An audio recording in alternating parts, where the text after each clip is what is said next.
اگر نیٹ پہ پڑھ کے اور اخباروں میں پڑھ کے، کہانیوں میں پڑھ کے، ڈراموں میں سن کے یہ بہت بات کہتے ہیں نا کہ زندگی میں ان کی قدر کریں، قبروں پہ جا کے پھول چڑھانے کا کوئی فائدہ نہیں ہے، ان کے 40ویں کرنے کا، ان کی برسیوں پہ کھانے کھلانے کا کوئی فائدہ نہیں ہے، اگر صاحب حیثیت نہیں ہے پیرنٹس یا بہن بھائی یا دوست جن کو آپ کی ضرورت ہے تو اس وقت ان کی ضرورتیں پوری کریں۔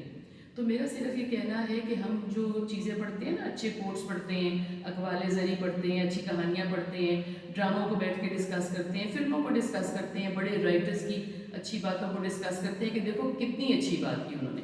تو بات صرف یہ ہے کہ جو کسی نے بہت اچھی بات کی، کیا وہ آپ کی زندگی کا حصہ بنی؟ اگر آپ بہت کچھ اچھا پڑھتے ہیں اور وہ آپ کی زندگی کا حصہ نہیں بنتا تو پھر کوئی فائدہ نہیں ہے، پھر آپ بھی اس جگہ پہ آ جاتے ہیں جہاں پہ آپ قبروں پہ پھول چڑھاتے ہیں، اپنے کسی والدین کی یا بہن بھائی کی یا دوستوں کی کسی بھی جب وہ یاد آتے ہیں تو کوئی آپ صدقہ خیرات دے دیتے ہیں، پھر بیٹھ کے ان کی اچھی باتیں کرتے ہیں، پھر ان کی اچھی باتوں پہ روتے ہیں، پھر پرانی تصویریں نکال کے دیکھتے ہیں۔ تو یہ بہت اچھا نہیں ہے۔ میں ہمیشہ کہتی ہوں کہ اتنا تھوڑا سا پڑھیں جس سے زندگی کو فائدہ ہو، اتنا تھوڑا سا پڑھیں جو آپ کے اندر اتر جائے، اتنا تھوڑا سا پڑھیں لکھیں اور اتنا تھوڑا سا دیکھیں کریں جو آپ کی زندگی سے کسی اور کو فائدہ پہنچے، آپ سے ایسی شعائیں نکلیں، آپ سے ایسی انرجی نکلے، آپ کی پریزنس ایسی ہو کہ جو کسی کو فائدہ دے سکے۔